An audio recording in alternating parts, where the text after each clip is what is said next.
Should we text we're live. him? Okay, thank you, Roger. Sorry. I had to check in on something.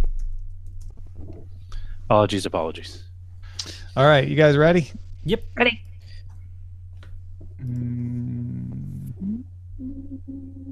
Here. I'll do it in F14. Can I get that? Okay. We're going to do it in just about 10 seconds. Okay. All right. 5, 4, 3, 2, 1. Daily Tech News Show is powered by you. To support the show directly, head to dailytechnewsshow.com/support. This is the Daily Tech News for Friday, October 12th, 2018. In Los Angeles, I'm Tom Merritt. And from Studio Feline, I'm Sarah Lane. From Sailor Snub Studio, I'm Shannon Morse. From a perfect fall day in Cleveland, I'm Len Peralta. And from a chilly but now balmy part of LA County, I'm the producer, Roger. Let's talk a little bit about a Facebook hack in a little bit. It's not as bad as it originally appeared in one way, but maybe it's worse in another way. Let's start with a few tech things you should know. TechCrunch published a screenshot from Superteak Bose showing an Instagram feature that lets you tap through posts instead of scrolling in the same way you would with Instagram stories themselves. Tap, tap, tap to go through the photos. Instagram told TechCrunch it's testing the tap to advance feature in the Explore tab, but is not considering bringing it to the main tab, at least not right now. Ooh, that's good. 1Password has disabled the auto submission of passwords in its latest Mac app. macOS Mojave restricts the ability of apps to virtually press the return key. 1Password for Mac can still autofill. It just means you have to press the return key yourself. Crippling that malware. Hopefully. id Software co-founder and Oculus CTO John Carmack and his personal legal battle with ZeniMax appears to be over, based on tweets from Carmack and ZeniMax. So they're not suing each other. However, the lawsuit between Oculus and ZeniMax has not been resolved yet. That appears to be continuing. The core issue, of course, is that ZeniMax says some of its technology developed by Carmack, while still at id when owned by ZeniMax, was being inappropriately used by Carmack when he was at Oculus, or at least he gave it to Oculus even before he left ZeniMax. Carmack was accused of having stolen those secrets after copying files from his office computer. So anyway, ZeniMax not going after Carmack anymore. We'll see if the other shoe drops with the Oculus ZeniMax lawsuit. Let's talk a little bit more, though, about the Google Home Hub, Shannon. Yeah, Google announced its smart display platform earlier this year. Essentially, it's Android things running on Qualcomm's SD624 Home Hub platform. So far, Lenovo, LG, and Samsung's JBL have all put out products that run it. Ars Technica's Ron Amadeo points out that Google isn't one of them. The new Google Home Hub, Google VP of Product Management Dia Jolly, told Amadeo that the Google Home Hub is built on Google Cast and it runs on an Amlogic chip, which usually are budget chips meant for smart TVs and media players. I found this quite surprising, given that the Lenovo, which I've tested personally for a review on TechThing, I loved it. I thought it was really nice. It was very fluid, and I had no issues as far as using it as far as user experience goes. So I guess Google Home Hub maybe decided to save some money, but the interface also, from a lot of what I've seen on their commercials, looks a little bit different from the Lenovo one as well. Yeah, it works the same way, but there's no camera. There's no other thing. So Amadeo puts forth the same theory that you just did, that, hey, you know what's cheaper than a Qualcomm chip? An Amlogic chip. And we already talked about the fact that not including a camera, while being promoted as a privacy protecting feature, also brings down the price. And this thing is $149. That's $50 cheaper than the Lenovo, which is $200. It's a 7-inch screen, which is a smaller screen than the Lenovo. So it really does feel like Google was trying to only spend money on the things they thought were essential and developed it in a way that indicates that, oh, maybe running Android things is pricey. If you can do this on Cast with an Amlogic chip, Why not let all your partners do that too? It's classic Google where you have two teams doing two different things. Yeah, I think a lot of the times we will just specifically look at the specs when those are coming out and think, oh, it has a worse chip. I don't know if it's going to be as good of a product. But given that it's coming out from Google and they have quite a backing with developing products so far, and they've done very, very good jobs with those products. I'm curious to see if this one is going to work as well as the other like third-party platforms that I've seen so far. And given what I've known about them in the past, I think that it will. But of course, we won't know for sure until we actually see the reviews of this product coming out. Yeah, and on the other side of this, a lot of people have criticized the Android Things platform, the smart display platform in particularly, running on Qualcomm for being overpowered. The Qualcomm chip requires a gig of memory, which doesn't sound like a lot when a personal computer, but for Internet of Things devices, you don't necessarily need that much all the time. So this may be just a more appropriately powered device, especially at a 7-inch display. You run a smart TV, you run a big old HD TV on an Amlogic chip. Why not run a smart display on it? Yeah, right. They're making us pay attention to actual logic here. Amlogic.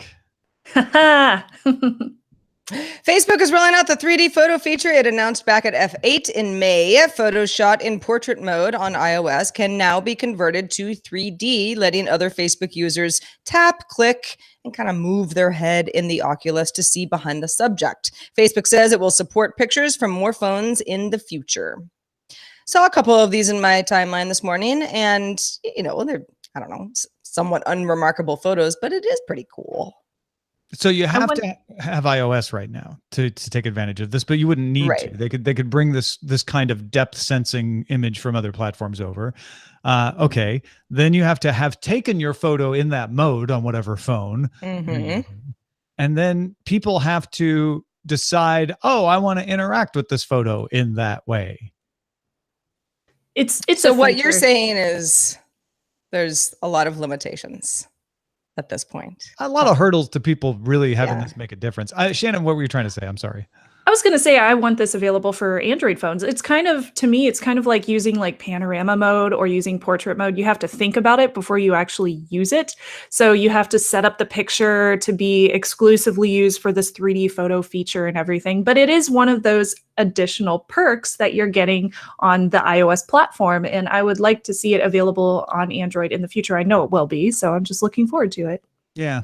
I just wonder how much, I mean, it always feels like something you want more when it's not on your platform, but I just wonder how much people are really going to use this. It's also available for Oculus, which makes more sense to me. Although reading the news feed in Oculus doesn't make sense to me, but I guess if you are doing that, then you could be like, oh, because you don't have to tap or click. You just like turn your head, and it's basically a parallax effect. It doesn't really let you look behind, right? The image doesn't actually. Yeah, it gives you a sense of kind of, that sort of almost looking around the corner, so to speak. Shannon, you mentioned panorama photos. It's like, how many panorama photos you've seen people post anywhere?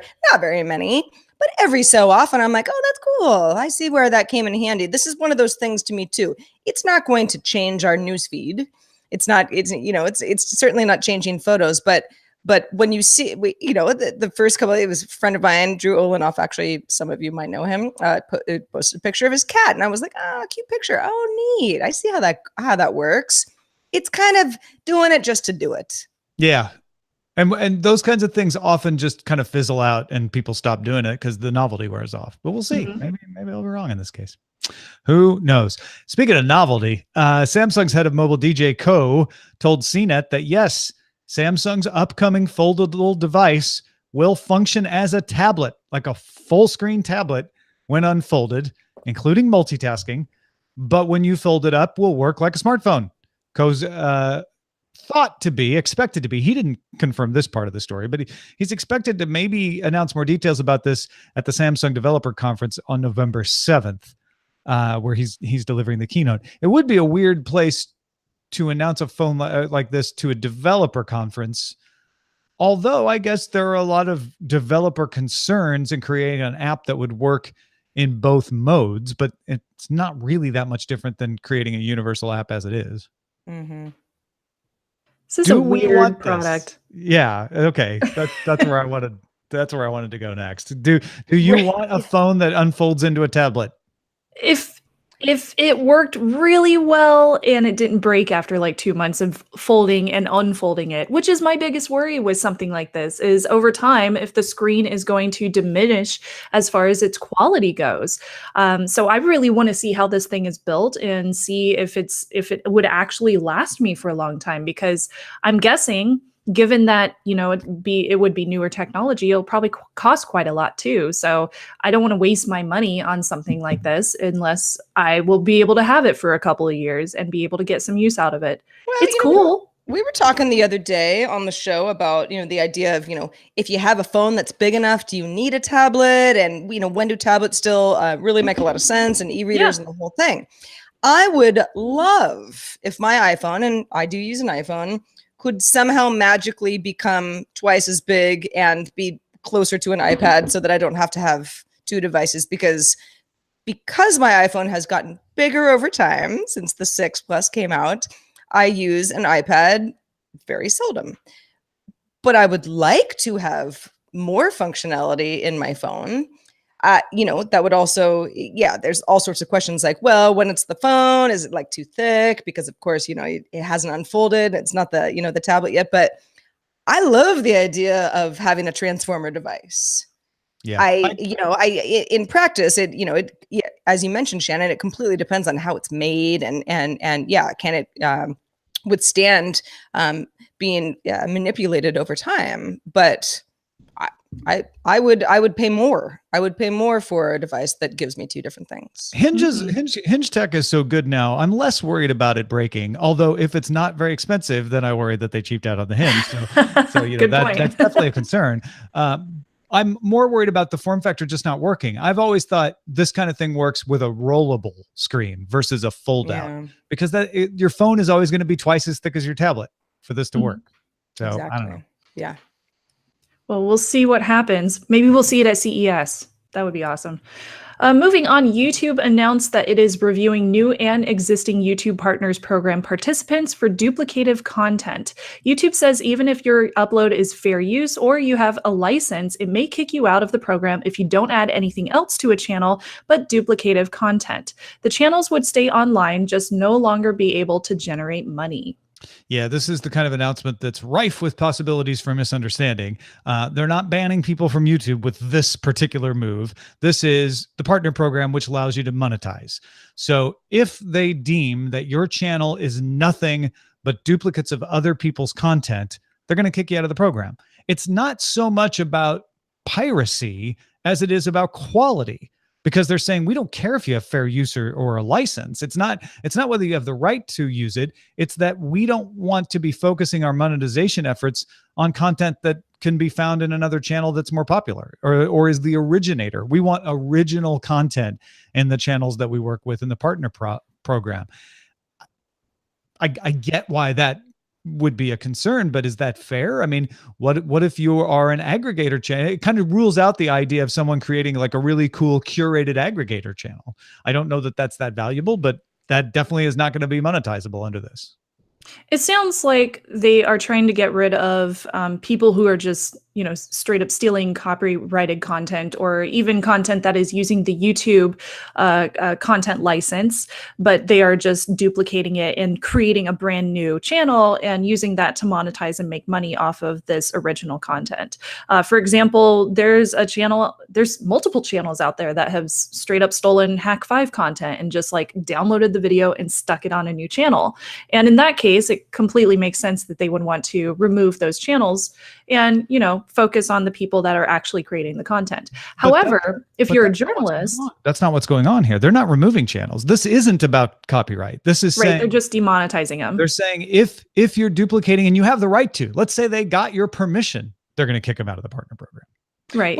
Which kind of speaks to how popular YouTube is and how many videos are actually, they take up a lot of space, right? Because the last YouTube video that I uploaded was, well, it depends on the video, of course, but it was not insignificant. And I think that YouTube, if it wanted to seem like, hey, a lot of people are using this platform, look at all these accounts. And yeah, there's, lots of action on a duplicative accounts.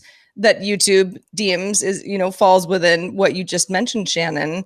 YouTube's like, we already have this once. We don't need this again. Like it's too much for us. So I think again, it's definitely YouTube not wanting to inflate numbers at all. It's wanting to make sure that they don't have content there that is taking up space on servers. What I do worry about is when it falls into fair use, which they said, it won't be demonetized if you're using things. No, they said it will be demonetized. This story is very confusing. It is confusing. There's a different what about journalism. No, there's a different program for fighting copyright abuse. This is not it. This is saying we don't care if it's fair use. We don't care if you have a license. If your channel is entirely made up of duplicative content, we're going to demonetize you. Now, if you have other things in there besides this, let's say you've got a few duplicated videos that you have the license to, but the other things in your channel are original, then we won't kick you out. What they're saying is we're going after channels where they don't provide anything new or anything original. They're just copying it straight up and they don't. Yeah. Okay. So they would end up demonetizing like the ones that are stealing the Hack5 videos, for example. They would not only demonetize those would get kicked out for copyright infringement too, under a separate effort. Yeah. Yeah. Oh my gosh, YouTube. Well, if that story weirded you out, this one is a little bit of a head scratcher as well. WhatsApp is holding live events throughout India where people perform skits to raise awareness about fake news that gets shared on WhatsApp. Actors are riding in trucks to various locations to perform these skits. Now you might say, who is paying for this and why? The campaign is co-sponsored by mobile carrier Reliance Jio, and the skits include instruction on how to install WhatsApp on a Jio phone. Huh. So it's two things. It's like, this is how you know when a story's fake. Also, the Jio phone might be the next phone for you, people of India. Well, it's a marketing effort. Yeah. For WhatsApp and Jio. Like, let's show you how cool WhatsApp is. Let's show you how cool Jio phones are. But they are using that, which they would probably do anyway, to also put forth the message of, hey, you know what? When you get a stranger alleging something, don't necessarily believe it immediately. Here's how to tell if it's fake or not. Here's how to unsubscribe yourself from weird groups that you don't remember subscribing to. So you can look at it as how cynical they're using this public service message as a way to market their programs, or you can look at it as how great they're using their marketing program to also provide a public service message. Well, and who's going to the live events? I mean, if you're getting a good crowd, then yeah, it's going to be fruitful. I cannot imagine in my neighborhood if any mobile carrier and WhatsApp got together and were like, let's talk about fake news, and we're going to do it in like a fun skit way with actors. I wouldn't go. It sounds cheesy. It sounds horrible, but I don't know. Maybe it's effective, and maybe again, in certain locations around the world, and particularly India, it might be kind of fun and like a community thing. Fellow teenagers. Well, I mean, part of it is that in India, those parts that they're going to have a high level of illiteracy, so people aren't going to necessarily be able to read it in a newspaper. Too. Unless you have well-meaning neighbors that all get together and have the same message, it can get kind of convoluted. Mm-hmm. So there is a bit of cynicism, but at the same time, it does both. It's a marketing and public service thing at the same time, which, when people tell you to recycle your bottle that you just bought at our local supermarket, they're doing a public service, but also telling you, hey, if you need another bottle of water, come to our store. Right. Or any of those, the more you know, here in the US, where, the network is promoting itself and doing public service messages at the same time, because that makes them look good. Yeah. Or when the beer commercial tells you to be responsible during the Super Bowl. Yeah. Yeah. But drink our beer. But just drink our beer responsibly. Don't drink and drive. I mean, it's not necessarily making the message wrong or bad. No. Yeah. You just know there's an agenda. There's a financial agenda, and that's okay. If anybody has, sees any of these skits in person or finds one of the YouTube videos of them, I would love to see them. Share them with us. Feedback@dailytechnewsshow.com. Folks, if you want to get all the tech headlines each day in about 5 minutes, be sure to subscribe to dailytechheadlines.com. Don't delay. Do it now. All right. Facebook announced that its investigation of the login token attack, this is the one we talked about last week, has found that it wasn't 50 million. They'd worried it was up to 50 million affected. It was 30 million accounts affected with unauthorized access. The name and contact details, so maybe phone number, maybe email address, for 29 million was accessed. So 30 million affected. 1 million of those, they didn't get anything. 29 million, they got the account copy, the name and the contact details. And a further 14 million, the attackers accessed birth date, gender, location, relationship status, religion, hometown, self-reported current city, education, employer, devices used, last 10 places checked into on the site, or last 10 places tagged in, people and pages followed, 15 most recent searches on Facebook.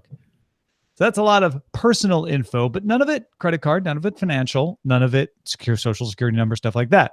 Facebook found no evidence that the attackers accessed personal messages, financial data, or used the tokens to log into third-party websites, which was another concern about this. Now, Facebook has invalidated all these tokens. It's important to note that passwords were never accessed. All they got was the token that was generated after a password was put in by the actual user, and then they copied it. So changing your password doesn't help you in this case. Facebook has invalidated all the stolen tokens. So as long as you got forced to relog in, you're fine as far as this attack goes. Facebook has also added a notice to the bottom of facebook.com/help/security notice that will tell you, if you're logged into Facebook, whether the company believes you were affected, and if so, how much of your information was exposed. They also say they don't see any evidence of this info being spread in any dark channels out there. They can't know everything, but all right. So we know 14 million people had a lot of info stolen. We know that they are now secure against this attack happening again because they've patched the vulnerability and invalidated the tokens.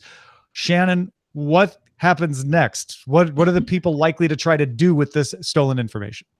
Well, if somebody is actually using this information nefariously, they would probably go onto the deep web and then go further into the dark web and try to sell it somewhere to a potential buyer, because it's quite valuable information, especially if somebody is going to use this and, sell it to a marketer or sell it to somebody who could make a lot of money off of that type of information.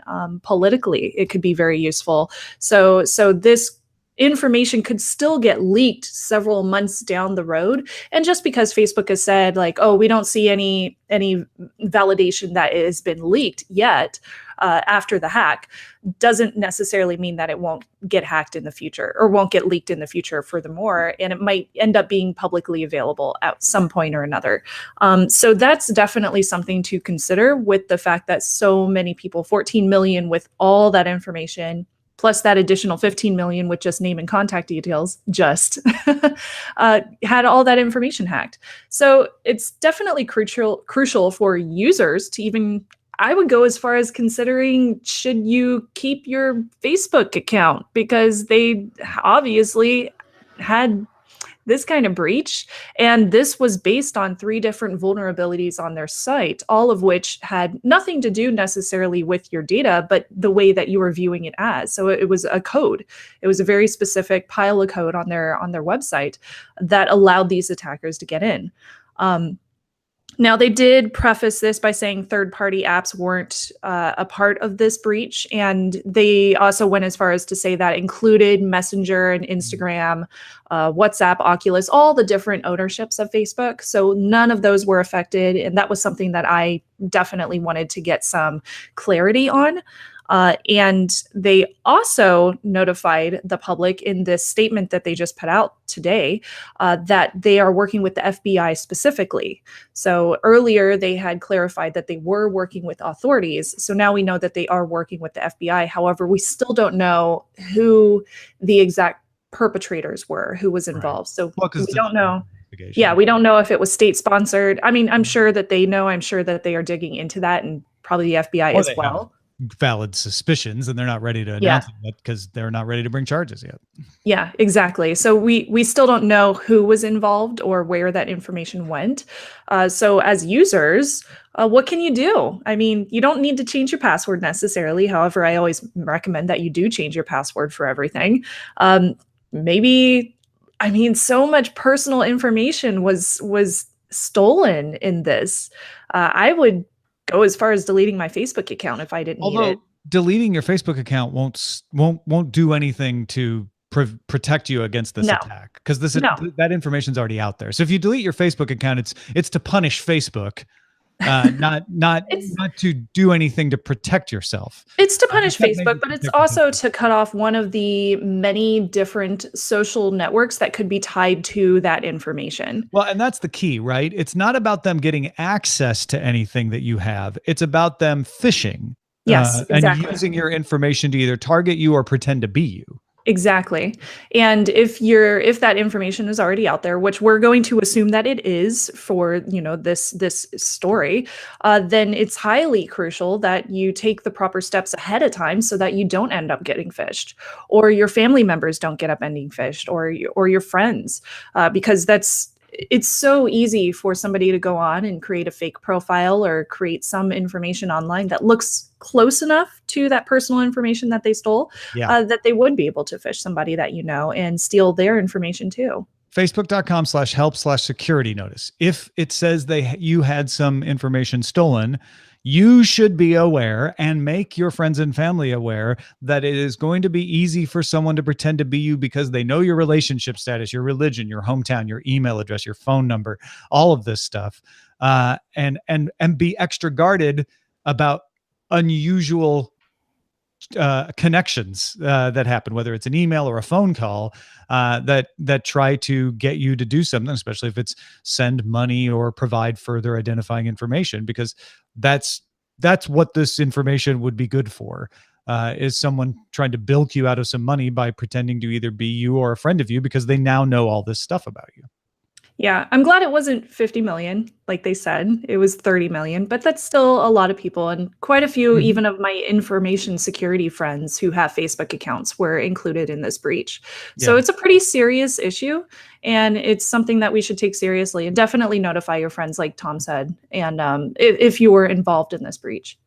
Now, granted, I'm not going to tell anybody who was affected by this breach that they shouldn't be mad and delete their Facebook account. Like, I get it. If it's happened to you, you get really upset. But it isn't going to fix anything. No. And for someone who isn't mad, but is like rationally thinking like, well, should I? Is this going to happen again?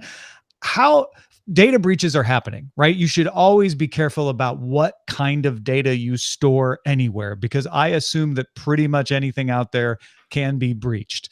With that kind of attitude, do you think, Shannon, just in your own opinion, that Facebook is at fault here? Or is this, people sometimes find vulnerable. There's always going to be vulnerabilities. People sometimes find them before the company can. Were they negligent is kind of what I'm getting at. Yeah, absolutely. I do think that they were negligent as far as... You think they should have found this vulnerability for sure? Why do you think that? I'm curious. I don't think it should have been a vulnerability in the first place.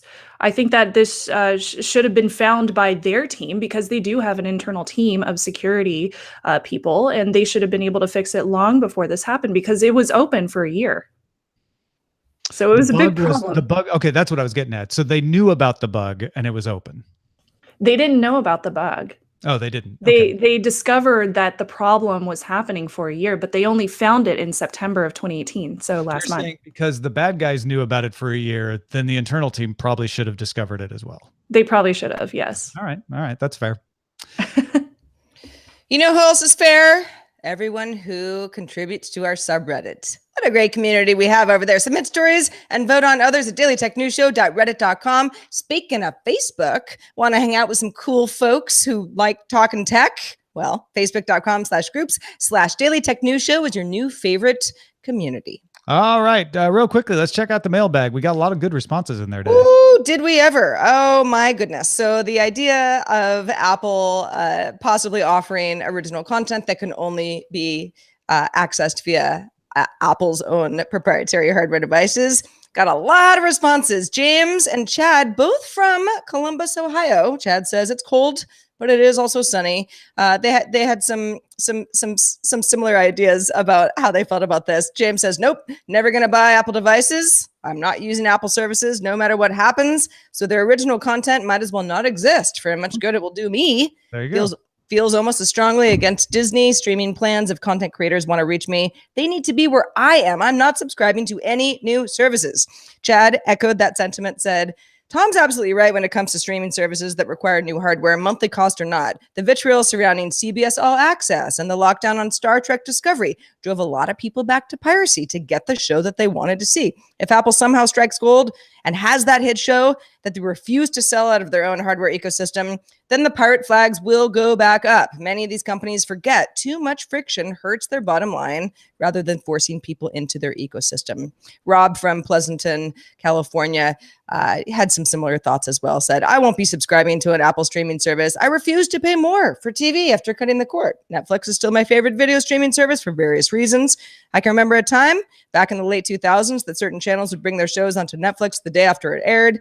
I'd happily be able to watch it for the still affordable subscription price, but everything's changed. Every channel wants their own piece of the streaming pie. And in my opinion, it's the reason that pirate streaming services on Kodai are on the rise, because once what was an affordable show, say $9, now it's $10.99 a month. Using Netflix is more expensive due to an a la carte model just to watch the shows I want to watch. They're saying piracy and Kodi are on the rise without citing any numbers, and I don't know that the numbers really do back that up. So I don't know. I think some people get angry about stuff, but I'm not sure. This is all common sense, but I don't know there's evidence to back up the position. That's all. You also have the Game of Thrones, HBO saying, yeah, Game of Thrones is the most pirated show, or it was a couple of years ago, right? Particularly in Australia, and they were like, great. We're happy about that because we're still getting HBO Now subscriptions, right? All right, let's check in with Len Peralta, who's been illustrating the show. Len, what have you drawn for us today? I've drawn a lot of things about Facebook hacks and things like that in the past, and this week I decided, rather than drawing this kind of insidious thing, I call this piece "Take Me, I'm Yours," and it's a gentleman with his arms outstretched, just with all this personal information kind of on top of him in little notes that are just saying, hey, here's all the information. It might be easier at this point for hackers just to wear it rather than be broken into here. So I know a lot of this stuff that I drew did not happen, like they didn't take your house key and stuff like that, but they might as well. And so that's just my little take on this thing. I don't know. He has a pretty good password. He does. Yeah, that's pretty It's good. not a phrase, but it doesn't do anything now that somebody has it, right? I mean, his social security number is missing a number, though. So, well, I didn't want to be so accurate that someone was going to try to tie these out. And see if they were working. Of course. Well, thank you, Len. Appreciate that. Check it out, folks. LenPeraltaStore.com. Absolutely. Thanks also to Shannon Moore. Shannon, what has been going on and how can people keep up with your work? Well, you can find me over at tekthing.com as well as hack5.org, and ThreatWire is my channel over there. Recently on TechThing, we reviewed the brand new Acer Predator Helios 300, which was a really cool gaming laptop on a budget. So I was very excited to check it out. And over on ThreatWire, recently I've been discussing a whole bunch of information about Facebook, as well as what's going on in the hacker realm. So if you're interested in hearing about more of that, you can always find me on Twitter. I'm at Snubs, SNUBS. Excellent. Thank you, Shannon. And thank you, folks, for backing us up and making it possible. We're a few patrons behind, more than a few. We're in the teens of patrons behind last month. This always happens at the beginning of the month when credit card stuff gets fouled up or whatever. So if you are at all interested in supporting the show directly and getting access to special feeds, special perks, special columns like Sarah's column this week, go support us, please. It's only $1 a month. Nickel a show. Patreon.com/DTNS. Our email address is feedback@dailytechnewsshow.com. Keep it coming. You make our show better every day. We're also live Monday through Friday at 4:30 p.m. Eastern, 2030 UTC. And you can find out more at dailytechnewsshow.com/live. Back on Monday with Lamar Wilson. Talk to you then.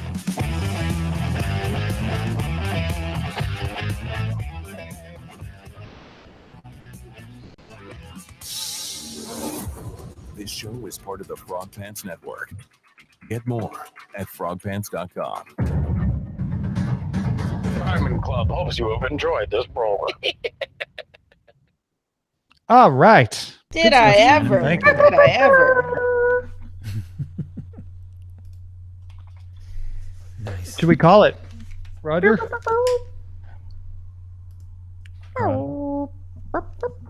Hello. Hello. We should call it hello. Hello. We should call it. With 4 O's. So you know it's good. Hi, What are you dog. doing over here? What are you doing over here? Somebody's up. This is unusual. He usually sleeps through the pre and post show. Hi. Hello, puppy. He says, "Oh, he is cute, isn't he?" Is that a tablet in your pocket? Well, does that make I sense? don't know about the is that in your pocket anymore. I feel like that was a little YouTube's toasty. unfair use of content. YouTube demonetizes the duplicators. Okay. That's it. Confusing tube. Oh, you press it yourself. Happy birthday, Sarah Lane is That's the another top. one. That's lovely, but no, that was not the theme of the show. It could be. Do we want this? Question mark. Do we want to be hacked by Facebook? Do we want this? Is this what we want? You want a foldable phone and to be hacked? That's funny. The logic of Amlogic. I don't know. I need a name. Let's do Timmy. We'll call it the show Timmy. The logic of logic. Logic forcing portrait YouTube aggravates Lots of aggregators. YouTube stuff.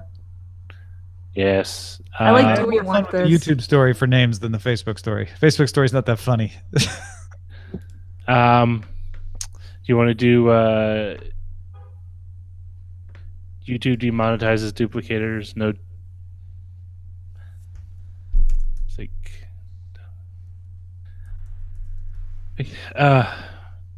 YouTube demonetizes the duplicators. do that. Demonizes. Oh, you could do that. Demonetizes. Demonizes. No, demonetizes. You'll probably get demonetized if you put demonize in the title.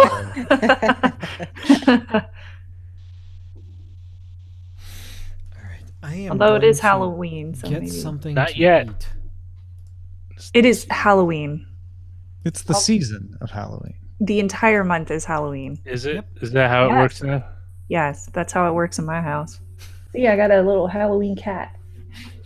Oh, I thought you were talking about your like actual cat. I have a Halloween cat. Oh, that's cute. Yeah, I got it from an anime convention. It's so adorable. It's like a little witch cat. It's What a do you big- have you seen the trailer for the new She-Ra on Netflix? Yes, I have. You should watch it, Shannon. It's very Sailor Moon. Really? Yes. Yeah. Okay. Style wise. Anyway. Yay. Is it a cartoon or real? It's animated. Yeah. It's cartoon. Okay. What'd you think of it, Roger? It's an interesting take. I will hold my act. I'm gonna watch the first couple of episodes before I make a judgment call. Gotcha. I mean, it's definitely a shift in the appearance and I think the story, because the story seems a little altered, which could be good. well, It's like, I know what you're talking about. I think what they did is they took like a one-line throwaway that was sort of a through line of these two characters knew each other once and really like expanded on that and made it like they didn't just know each other, they were best friends. well, the other thing is like, will it be like, hey, I have a twin brother I never knew about that lives in a parallel universe kind of thing. So He-Man. you know what, the He-Man reboot worked really well. I was surprised, but that was like 7 years ago. Thundercats wasn't that great though. It was good, but it wasn't great.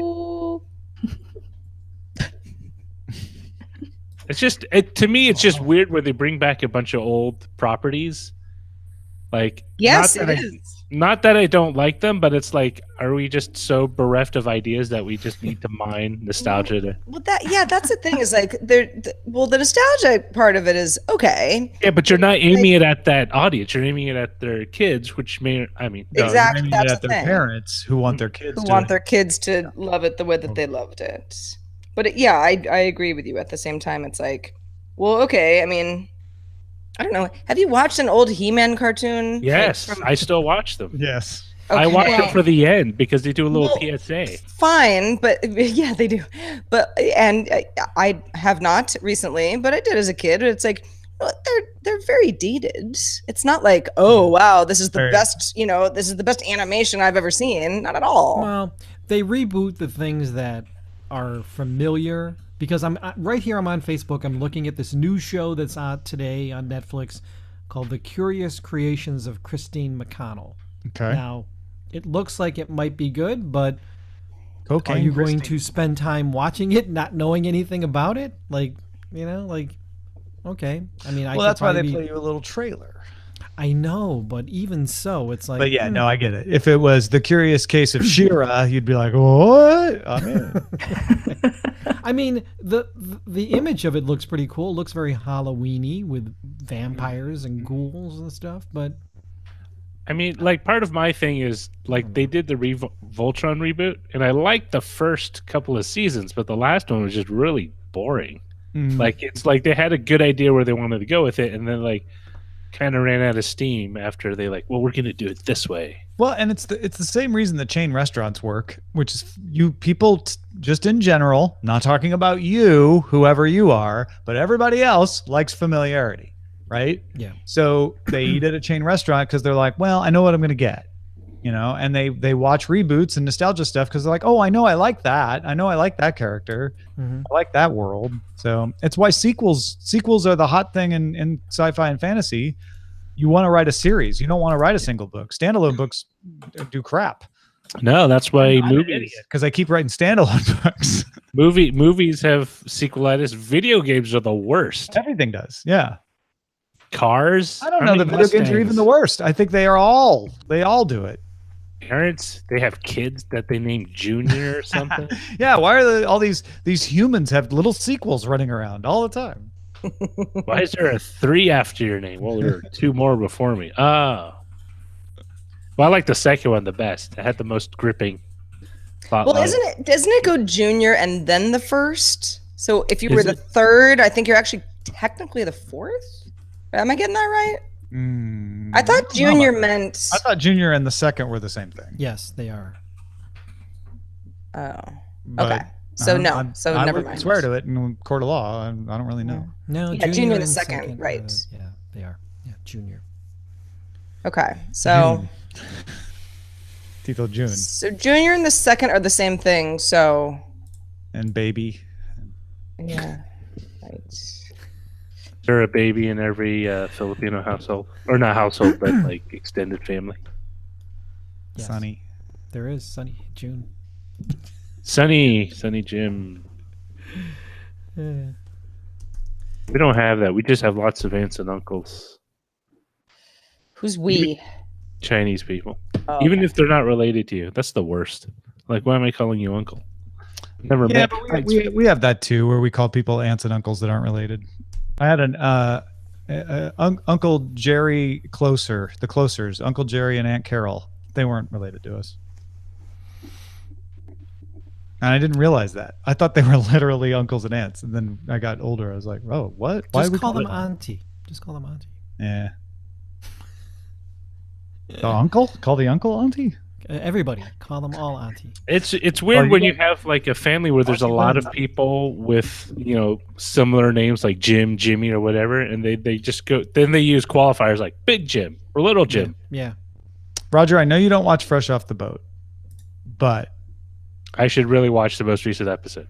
I haven't. I'm not even caught up, so I can't play that game. But the characters are actually based on real kids from the person who Yeah. wrote the book's life. Yeah, Their the- names are the same, and there's a TechCrunch story today about the 2 younger kids in the Fresh Off the Boat family and the startups that they are funding because they're trying to create a sustainable wealth management company for their family. And it's fascinating because they go into detail about the different arms of the family and how they built up all this wealth in China, and then the Japanese invaded and they lost all their fortune.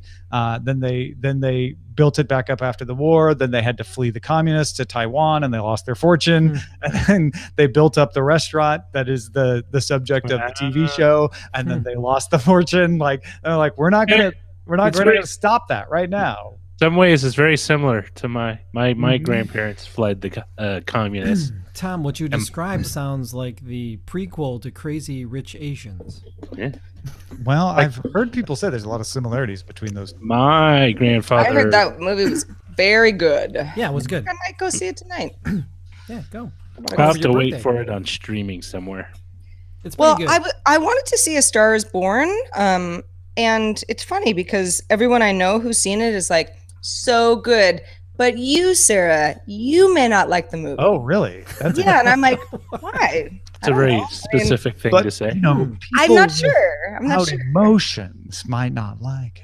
Right. Yes. Like, what are they if you have a cold black heart, you might not like this movie. If you love love stories. Well, I also, again, it's, I talk about the fact that I love the movie Walk the Line so much. It's like, that's like one of my very favorite movies. It's a good movie. This movie seems a little bit like that movie where there's lots of singing and hugging and, a love affair. So I'm like, why would I not? Well, I don't know. I don't hate the premise. And they haven't explained more about why they don't think you would like it? No, just, I don't know. I just am a naysayer, I guess. Doesn't that make you want to go see it more? Yeah. To prove them wrong. Prove them wrong. That's right. Also, I mean, it's Bradley Cooper. Who doesn't like Bradley Cooper? And Stephanie Germanotta. That too. So wait a minute. Yes. If you don't, it's not like I don't like Bradley Cooper. It's just I'm not. I don't lean either way. It's like if he's in it, I'll watch you're it. But I indifferent won't about go Bradley watch. Cooper. Yeah. There's nothing about him that would make. I feel like I've never seen him in a movie where I was like, no good. I love him in all of his movies. I think Sam he has Elliott's a lot of range. Every movie for me too that he's ever. Sure. Yes. Did you finally see Star Is Born, Tom? No, I still haven't seen it. See, at this point now, second week, it's almost like I'll wait for streaming or something. This is the same thing with Crazy Rich Asians. Eileen saw it without me, and it's really a hard, pain for me to justify spending the time to go see a movie alone. Well, did she like it enough to see it again? Who? Eileen. Oh, yeah. With you. Oh, she liked it enough to see it again, but she doesn't want to take the time to see it again. So I guess she really didn't like it enough to see it again. Right. You're seeing it. You're seeing it without her, or you're not. Yeah, exactly. Exactly. Yeah. So it's probably going to be on like streaming at some point.